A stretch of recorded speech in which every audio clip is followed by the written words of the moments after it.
은혜 받으실 하나님의 말씀은 고린도후서 8장 9절 말씀입니다.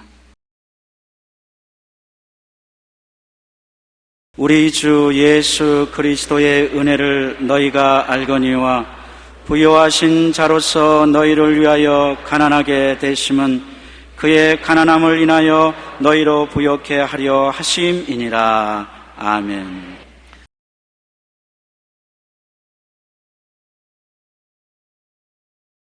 하나님보다 더 신령한 사람들이라는 제목으로 말씀을 나누겠습니다.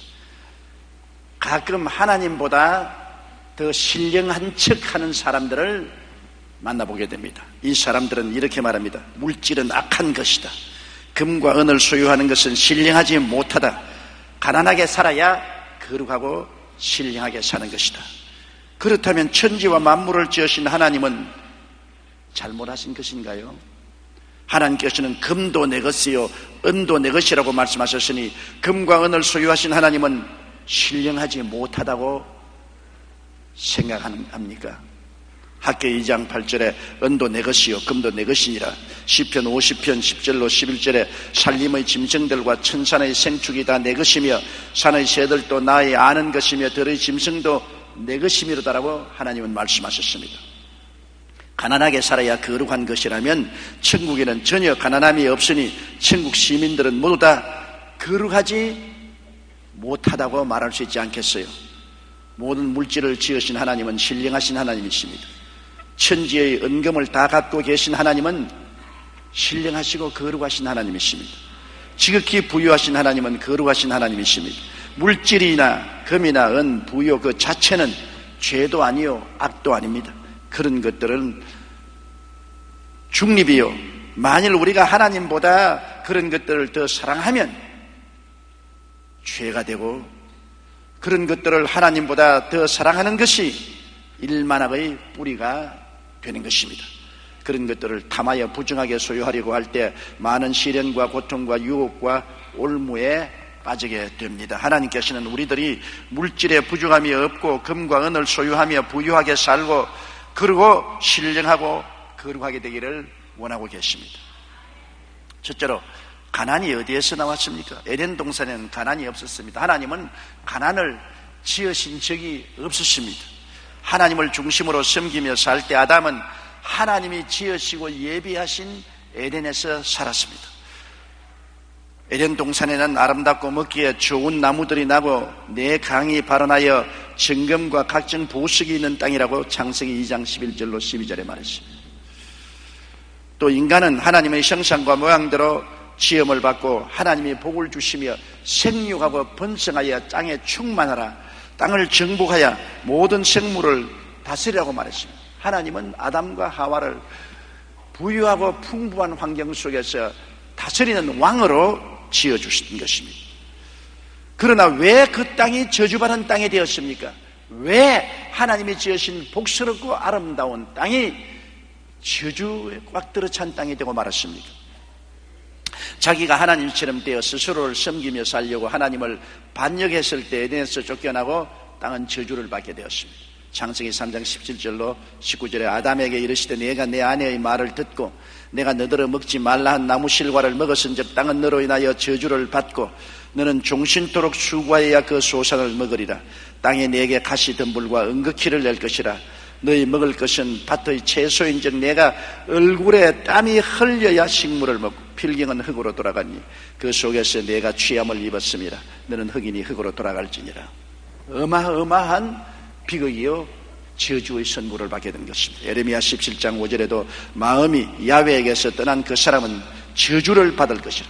하나님을 떠나시니까 아담과 하와도 저주를 받고 땅도 저주를 받게 된 것입니다.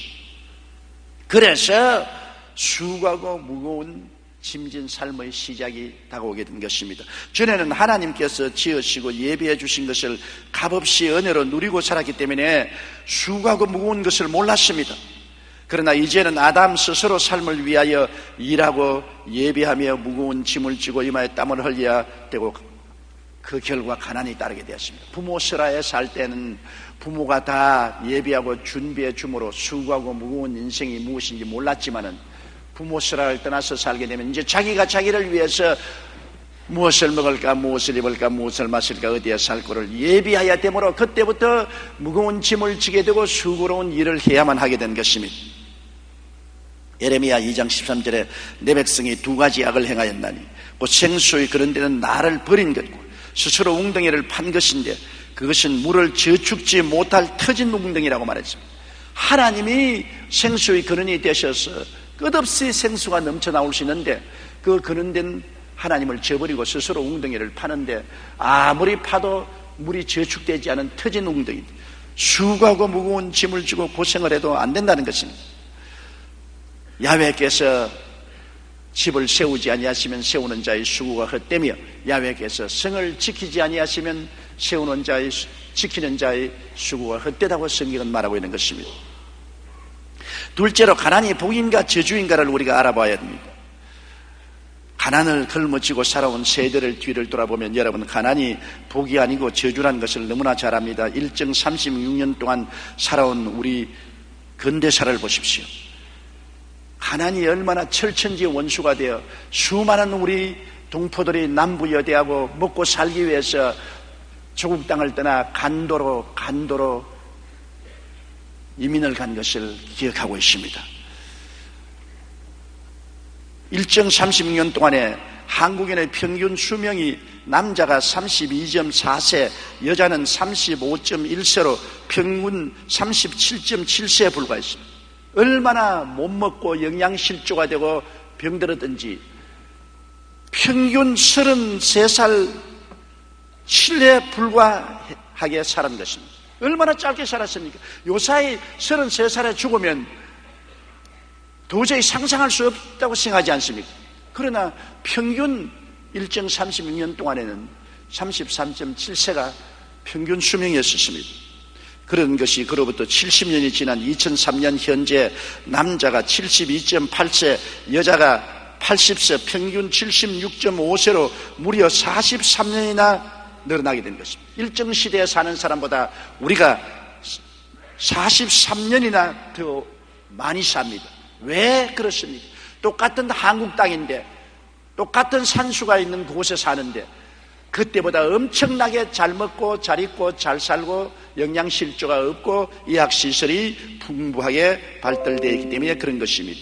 가난할 때 산 사람들의 생명이 그렇게 짧았으나 부유하게 살 때 수명이 이렇게 늘어난 것을 우리는 잘 알 수가 있는 것입니다. 6.25 전쟁을 여러분 기억해 보십시오.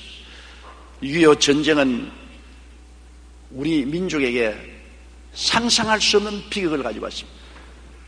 전쟁으로 말미암아 조국 강산이 다 불타버렸을 때 얼마나 많은 사람들이 전쟁으로도 죽고 굶어 죽지 않았습니까? 해방을 당한 우리나라는 채 10년도 못 되어 6.25 전쟁이 터졌지요. 그 바람에 가난과 굶주림은 더 심해졌습니다. 전 국민의 4분의 1이 기아에 허덕이게 되었습니다. 남북한 군인만 해도 280만 명이 사상자가 생겼고 민간인 사상자만 250만 명이 생겼습니다. 전쟁 미망인이 무려 30만 명이 넘었고 이들 중 대부분이 먹고 살기 위해서 중노동을 하고 혹은 몸을 팔기도 했습니다. 전쟁 고아가 10만 명이나 생겨서 돌봐줄 사람이 아무도 없는 이 아이들은 식당이나 길거리에서 버린 음식을 주워 먹고 살았습니다. 지금 북한의 굶주린 아이들이 바로 50년 전 우리의 모습입니다. 수도 없이 굶어 죽고 얼어 죽고 정말 비참하게 짝이 없었습니다. 그렇기 때문에 세계의 재앙을 연구해온 헤럴드 포스는 6.25 전쟁을 세계 역사 중 제4의 대재앙이라고 규제했습니다. 그런 6.25 사변을 통한 세계적인 재앙을 만나서 우리가 겪은 것이 가난입니다. 얼마나 헐벗고 굶주리고 배고프고 그로 말미암아 죽어가는지 모릅니다. 그렇기 때문에 여러분 가난과 굶주림이 결코 축복이 될 수 없습니다. 가난과 굶주림은 무시무시한 재앙이요 저주인 것입니다. 누가 가난이 축복이라고 말합니까? 누가 가난이 거룩한 것이라고 말할 수 있습니까? 이 세상의 가난한 현실을 보십시오. 제3세기의 기한은 참으로 비극적입니다. 북한의 참상은 95년에서 98년 사이에 350만 명이 굶어 죽었습니다. 350만 명입니다. 어린이 62%가 영양실조에 걸려있고 결핵 환자 수가 400만 명이니 북한 인구 5명당 1명이 결핵으로 고통을 당하고 있습니다. 신명기 7장 9절에 오직 내 하나님 야훼는 하나님이시요 신실하신 하나님이시라. 그를 사랑하고 그 계명을 지키는 자에게는 천대까지 그 언약을 이행하시며 인애를 베푸신다고 했는데, 하나님을 저버리고 저주와 가난과 공핍 속에 사는 것이 얼마나 괴로운 것이 아닙니까? 국제연합산하기관인 세계식량계획은 세계의 기아 인구가 8억 2,600만 명에 달한다고 말했습니다. 이들은 만성적인 영양결핍에 시달리고 있는데 그 중에도 특히 여자들과 어린아이들이 더 큰 피해를 겪고 있다는 것입니다. 매일 1,000여 명의 여자들이 간단한 의료 혜택을 받지 못해서 죽어가고 있습니다. 매년 2만 명의 어린이들이 야채와 70원만 있으면 살 수 있는 비타민제를 먹지 못해 눈이 실명되고 있습니다. 매년 1,400만 명의 아이들이 기아와 영양실적으로 죽어가는데 이는 7초에 한 명꼴로 굶주려서 죽어가고 있습니다. 가난이 복이라고요? 얼마나 몸서리치는 저주가 아니고 뭡니까? 한 보고서에 의하면 현재 아프리카는 24개국 1억 5천만 명이 심한 식량난을 겪고 있으며 사상 최악의 기근으로 농작물이 90%가 말라 죽어 있다고 말하고 있는 것입니다. 가난은 저주입니다. 축복이 아닙니다. 신명기 28장 15절로 19절에 내가 만일 내 하나님 야훼의 말씀을 순종하지 아니하여 내가 오늘날 내게 명하는 그 모든 명령과 규례를 지켜 행하지 아니하면 이 모든 저주가 내게 임하고 내게 미칠 것이니 내가 성읍에서도 저주를 받을 것이며 들에서도 저주를 받을 것이며 내 광주리와 떡반죽 그릇이 저주를 받을 것이요 내 몸의 소생과 내 토지의 소산과 내 우양의 새끼가 저주를 받을 것이며 내가 들어와도 저주를 받고 나가도 저주를 받으라고 말했었습니다. 신명기 30장 19절로 20절 우리 다 같이 소리내어 한번 읽어보십시다. 내가 오늘날 천지를 불러서 너희에게 증거를 삼노라. 내가 생명과 사망과 복과 저주를 내 앞에 두고선즉 너와 내 자손이 살기 위하여 생명을 택하고 내 하나님 야훼를 사랑하고 그 말씀을 순종하며 또 그에게 부종하라. 그는 내 생명이시요 내 장수시니 야훼께서 내 열조 아브라함과 이삭과 야곱에게 주리라고 맹세하신 땅에 내가 거하리라. 유대인의 탈무드에 나오는 유대인의 일화 중에 이런 이야기가 있습니다. 명의로 소문난 의사가 있었는데 다른 의사들에게 가시는 병이 절대로 안 낫는 사람들이 이 의사 선생님이 가면 척척 나아요. 그런데 어느 날 한 환자가 그를 찾아왔습니다. 선생님, 저는 지병으로 평생을 고생하고 있습니다. 선생님은 유능해서 어떤 병이라도 고치신다고 소문을 듣고 이렇게 찾아왔으니 제 병을 좀 고쳐주십시오. 그 말을 듣고 의사가 어디 아픈 데를 좀 봅시다 하며 진맥을 하려고 하니까 두 손을 내어 저으면서 아니요 선생님, 아니요, 제 병은 몸에 든 병이 아닙니다. 제 병은 다름 아닌 가난병입니다. 그러자 그 명의가 한숨을 푹 내쉬더니 몹쓸 병에 걸렸군요. 그 병은 저도 고칠 수가 없습니다. 가난은 누구도 고칠 수 없는 저주받은 병입니다. 그렇게 말했다는 것입니다. 가난병은 저주받은 병이에요. 가난병은 나라도 책임지지 못하는 것입니다. 앤드류 매튜스라는 학자는 종교적 가르침은 가난한 자에게 먹을 것과 입을 것을 주라고 했지 우리들은 가난해지라고 설파한 적은 없다는 것입니다. 어디 성경에 가난해지라고 말했습니까? 가난한 자에게 먹을 것과 입을 것을 주라고 말씀했죠. 스마일스는 악의 근원을 이루는 것은 돈 자체가 아니라 돈에 대한 애착이라고 말했던 것입니다. 셋째로, 가난은 하나님의 뜻이 아니라는 것을 우리가 확실히 알아야 돼요. 하나님은 근본적으로 우리에게 복을 주시기를 원하시는 하나님인 것입니다. 에덴 동산부터 하나님은 가난을 지은 적이 없지 않아요. 마지막 새하늘과 새 땅과 새 예루살렘을 보십시오. 얼마나 부유하고 풍성하고 아름답습니까? 가난은 인간이 하나님을 대적하고 반역을 꾀한 거로 스스로 자취한 형편인 것입니다.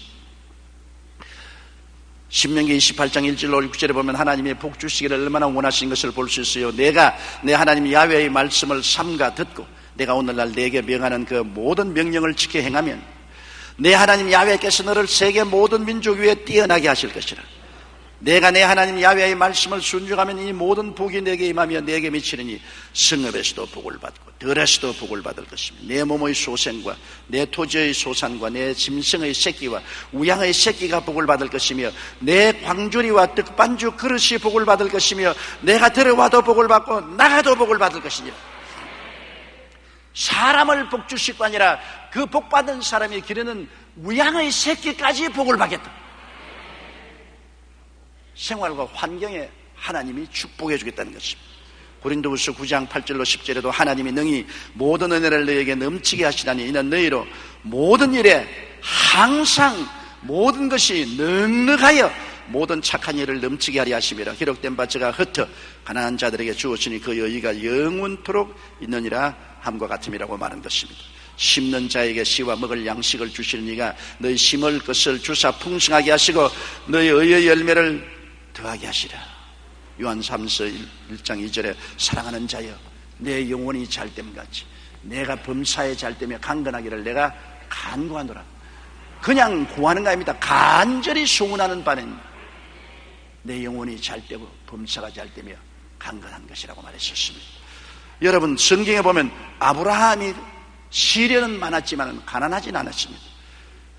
그는 크게 복주어 장성케 하셨습니다. 많은 우양과 은금과 약대와 나귀와 노비들을 가진 것이 우리 믿음의 조상 아브라함이었습니다. 그 아들 이삭은 하나님이 복주셔서 한 해 농사를 지어 100배나 소출을 얻고 창대하고 왕성하여 마침내 거부가 되었다고 성경은 말하고 있습니다.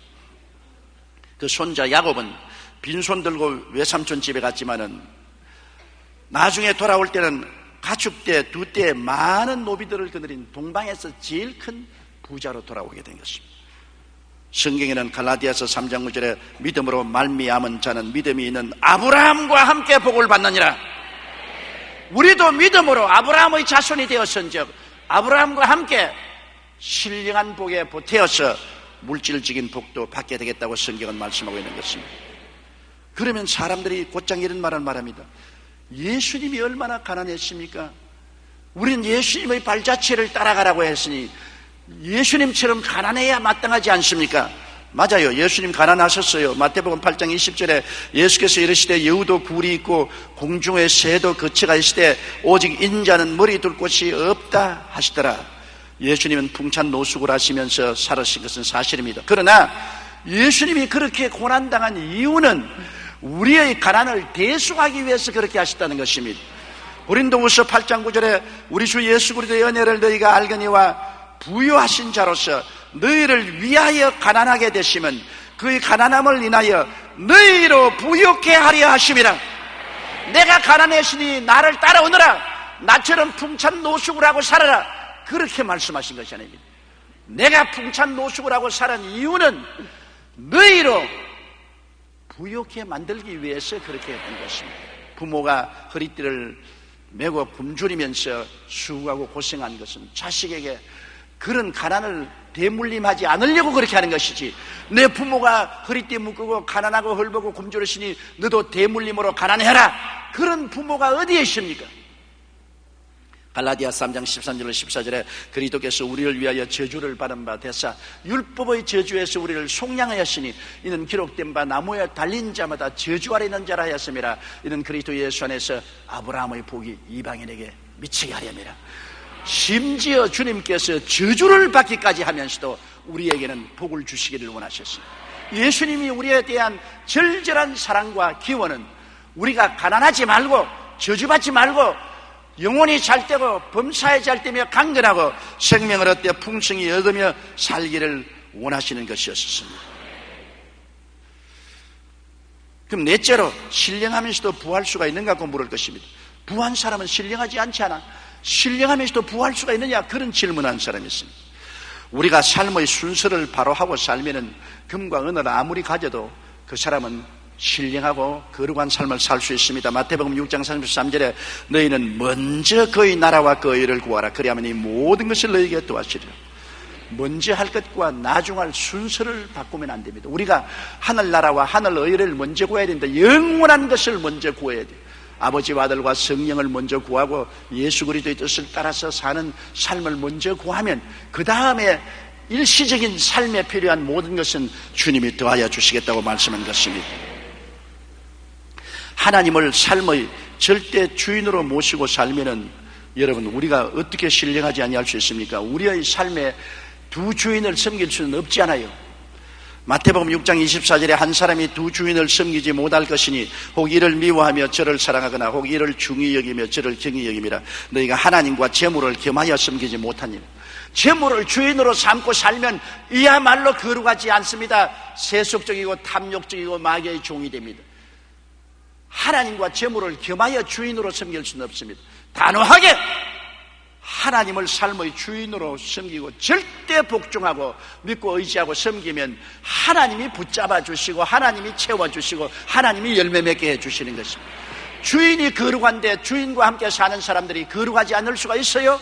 하나님이 주인으로 우리 인생에 앉아 계시는데 우리 하나님 계신 우리 인생이 거룩하지 아니할 수가 없는 것입니다. 하나님을 절대 주인으로 모시면 모든 삶을 주인이 책임져 주시는 것입니다. 그리고 우리는 하나님 앞에서 올바른 청지기가 되어야 되는 것입니다. 우리 인생은 우리가 주인이 아니고 하나님이 잘 쓰라고 맡겨준 청지기 역할을 해야 되는 것입니다. 말라기 3장 8절로 10절에 사람이 어찌 하나님의 것을 도적질하겠느냐. 그러나 너희는 나의 것을 도적질하고도 말하기를 우리가 어떻게 주의 것을 도적질하였나이까 하도다. 이는 곧 11조와 헌물이라 너희 곧 온 나라가 나의 것을 도적질하였으므로 너희가 저주를 받았느니라. 만군의 야훼가 이르노라. 너희의 온전한 11조를 창고에 들여 나의 집에 양식이 있게 하고 그것으로 나를 시험하여 내가 하늘 문을 열고 너희에게 복을 쌓을 곳이 없도록 붙지 아니하나 보라. 사람이 어찌 하나님의 것을 도적질하겠는가. 그러나 너희는 나의 것을 도적질하고도 말하기를 우리가 어떻게 주의 것을 도적질하였나이까.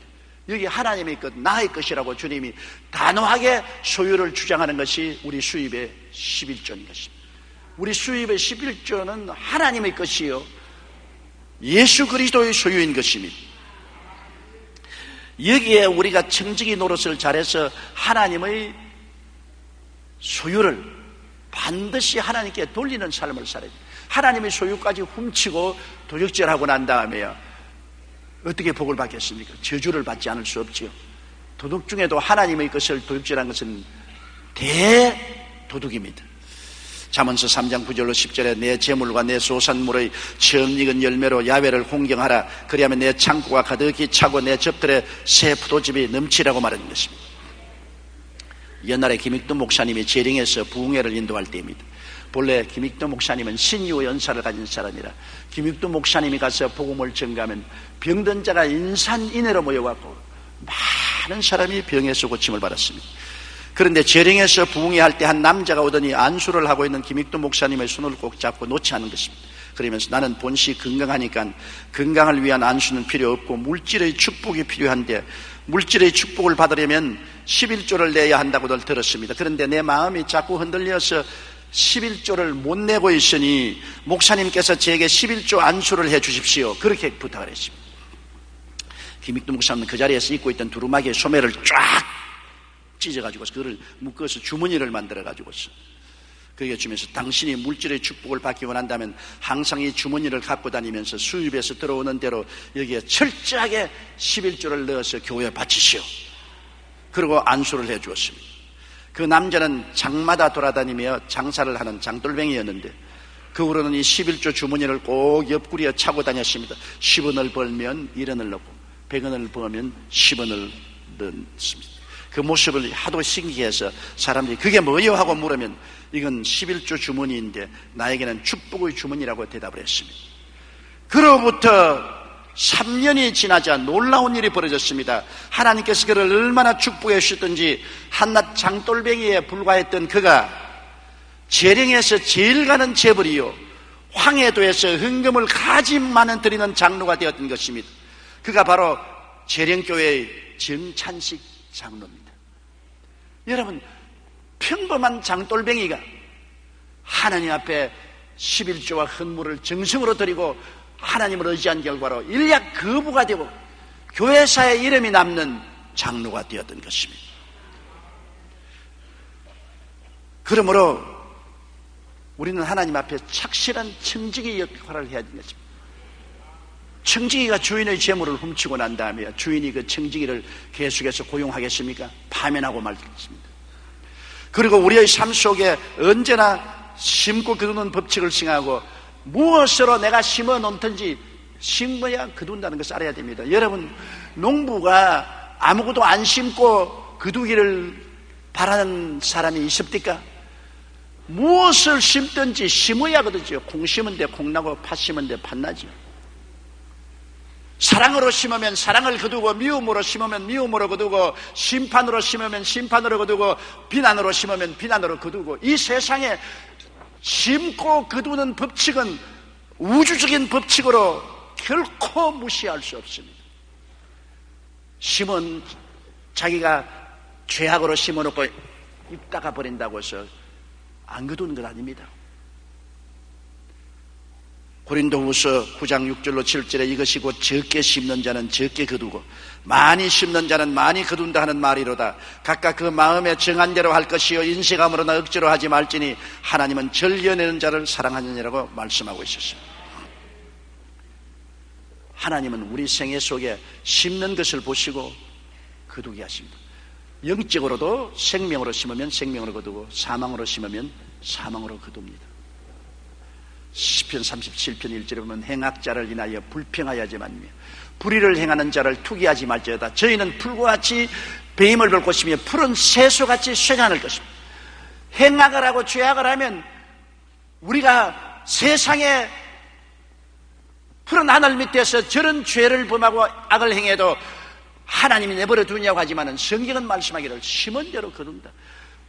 푸른 채소같이 속히 배임을 볼 것이며 쇠잔해지고 말 것이라고 말씀하고 있는 것입니다. 물질도 안 가집니다. 봉사도 안 가집니다. 물질을 심든지 시간 내고 몸들여 봉사하든지 심은 대로 내가 거두지 않으면 내 자손 때라도 거두는 것입니다. 필라델피아에 있는 작은 교회에서 있었던 일이 있습니다. 그는 오랫동안 교회 건축을 기도하고 있었습니다. 그런데 하루는 담임 목사인 챔버스 목사님이 이 문제를 놓고 새벽 기도를 하고 있는데 새벽에 문을 두드리는 소리가 들렸습니다. 너무 이른 새벽이라 목사님은 이해하게 생각하여 문을 열었는데 그곳에는 일찍 아버지를 여의고 벽돌 공장에서 막노동을 하는 존이란 소년이 서 있었습니다. 존, 이렇게 이른 새벽에 웬일이야? 목사님, 이렇게 일찍 와서 죄송합니다. 새벽이 아니면 시간이 없어요. 목사님께서 어제 예배에 교회당을 짓는 데는 돈도 필요하지만 물건도 필요하다고 하셔서 제가 노동하는 공장에 벽돌 한 장 한 장씩을 사장님으로부터 허락을 받고 모아서 이렇게 한 수레에 벽돌을 싣고 왔습니다. 이 벽돌도 교회당 짓는데 유용하게 사용될 수 있을까요? 그렇게 했습니다. 목사님은 추운 이른 아침에 소년이 와서 부들부들 떨고 있는 것을 보고 와락 소년을 끌어안으며 이렇게 말했습니다. 그래, 눈까지 내리는 이 추운 새벽에 벽돌을 한 소리나 끌고 왔단 말이냐? 고맙구나, 존. 너무너무 고맙구나. 지금 나는 하나님을 대신해서 너에게 고맙다는 말을 하는 거야. 너의 정성과 아름다운 마음은 1만 달러보다도 100만 달러의 기부보다도 더 귀하단다. 하나님 대신해서 내가 기쁘게 받아들인다. 그리고 축복을 해주었습니다. 그런데 이 초등학교도 못 나온 존 와나메이커는 그 길로부터 하나님의 은총과 축복을 받아서 나중에 미국에서 큰 부자가 되었습니다. 미국의 백화점 왕으로 불리는 존 와나메이커가 되고 미국의 재무부 장관까지 했습니다. 하나님이 진토와 그릇무더기에서 이렇게 세워서 세계적인 부호로 만든 것은 심고 거두는 법칙을 잘 사용했기 때문인 것입니다. 그가 비록 벽돌 한 수레를 심었지만은 그게 하나님을 사랑하고 하나님께 충성하는 마음이 함께 심어진 것입니다. 그 목사님이 하나님을 대신해서 이것을 받는다고 했을 때 하나님이 받으신 것입니다. 하나님 대신해서 축복을 해주셨습니다. 하나님의 축복이 그의 생애를 영화롭게 만들어준 것입니다. 우리가 물질을 가지면서도 신령하게 살기 위해서는 물질에 집착하지 말아야 되는 것입니다. 누가복음 6장 38절에 주라 그리하면 너희에게 줄 것이니 곧 후이되어 누르고 흔들어 넘치도록 하여 너희에게 안겨주리라. 너희 헤아리는 그 헤아림으로 너희도 헤아림을 도로 받을 것이니라. 물질이 있으면 물질을 애착을 가지고서 수전노가 되지 말고 하나님이 필요하다고 하실 때 풍부하게 사용할 줄 알아야 되는 것입니다. 헌금도 풍부히 하고 구제도 풍부히 하고 하나님이 하라고 하실 때는 아낌없이 물질을 드릴 줄 알아야 됩니다. 사람이 물질의 노예가 되어서 물질에게 밀려서 댕기면 그건 비참하게 되고 마는 것입니다. 물질의 주인이 되어야 돼요. 물질에 애착하지 말아야 되는 것입니다. 하나님 섬기면서 하나님이 쓰라는 곳에는 언제든지 써야 됩니다. 저는 예전 스페인의 라스팔마스 순복음교회 성회를 인도한 지 있습니다. 그 라스팔마스 교회는 굉장히 아름답습니다. 산꼭대기 위에 있는 아주 등대와 같이 아름다운 교회인 것입니다.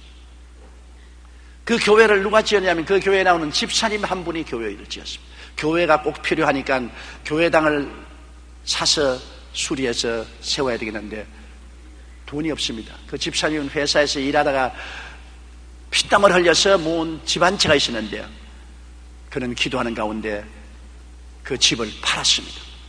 그리고 몽땅 그 집을 바쳐서 교회를 지었습니다. 그러고 난 다음에 회사를 그만두고 빚을 내어서 배를 한 척 사서 그 이름을 할렐루야 1호라고 붙였습니다. 그는 선장과 선연들을 채용한 후 함께 금식하며 기도로 출항 준비를 했습니다. 그런 다음 할렐루야 1호를 바다에 띄웠는데 놀라운 기적이 일어났습니다. 그곳에서는 대개 배가 바다에 나가서 조업을 하면 70일 동안에 약 30만 달러 정도의 고기가 잡혔습니다. 70일을 조업하면 약 3억 원 정도의 고기를 잡을 수가 있습니다. 그런데 우리 집사님이 배가 바다에 나간 지 40일 만에 70만 달러의 고기를 잡은 것입니다. 반도 안 되는 일수에 7억 가까운 수입을 올리게 되었습니다. 사상 최대의 의학약이었습니다.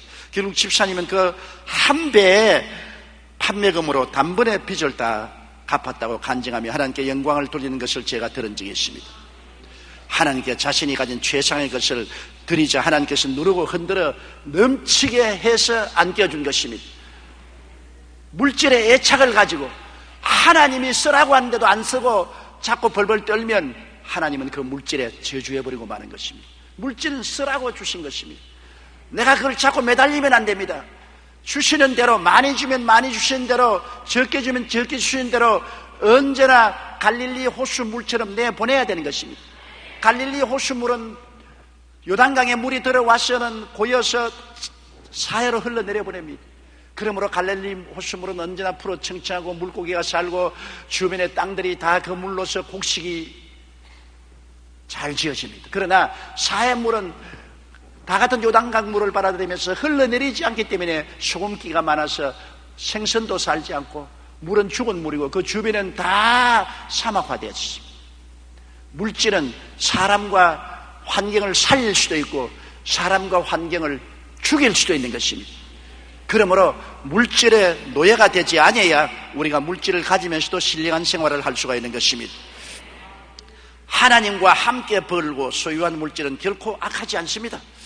물질이 하나님의 뜻을 따라 하나님의 영광을 위해 사용될 때 얼마나 선하고 아름다운 일이 성취되지 않습니까? 그 물질을 통해서 하나님 교회가 지어지고 자선사업이 이루어지고 병원이 세워지고 수많은 고아들이 노인들이 돌봄을 받지 않습니까? 가난 그 자체는 몸서리치는 저주입니다. 가난 그 자체가 축복이라고 생각하는 것은 잘못된 것입니다. 그러나 비록 가난해도 그것을 이기고 낙심치 않고 하나님을 섬기며 살아가는 그 신앙심은 참으로 아름다운 신앙심입니다. 그러나 가난 그 자체는 하나님의 저주요 심판이지 축복은 아닌 것입니다. 그러므로 우리는 그 나라와 그 일을 먼저 구하며 주님께 축복을 받아서 남을 축복할 수 있는 무엇을 가지고 있어야만 되는 것입니다. 빈손 들고는 이웃에 아무 축복도 안 됩니다. 빈손 들고는 하나님 나라를 세우는데 아무 도움도 안 됩니다. 우리가 나누기 위해서 먼저 받아야 되며 남에게 채우기 위해서 우리가 먼저 체험을 받을 수 있도록 주님 앞에서 항상 기도하게 되시기를 주님 이름으로 축원합니다. 다 같이 고개시켜 기도드리겠습니다. 전능하시고 거룩하신 아버지 하나님, 가난이 축복도 아니고 신령하기도 아니라는 것을 오늘 우리가 하나님 말씀을 통해서 알아보았습니다. 우리 아버지 하나님이시여, 우리는 이 땅에 살면서 가난하고 헐벗고 굶주린 사람들을 돌보아주고 나누어주고 입히고 먹이는 일에 힘을 쓸 수 있도록 주님께서 복을 나리어 주시옵소서. 예수님 이름으로 기도드리옵나이다. 아멘.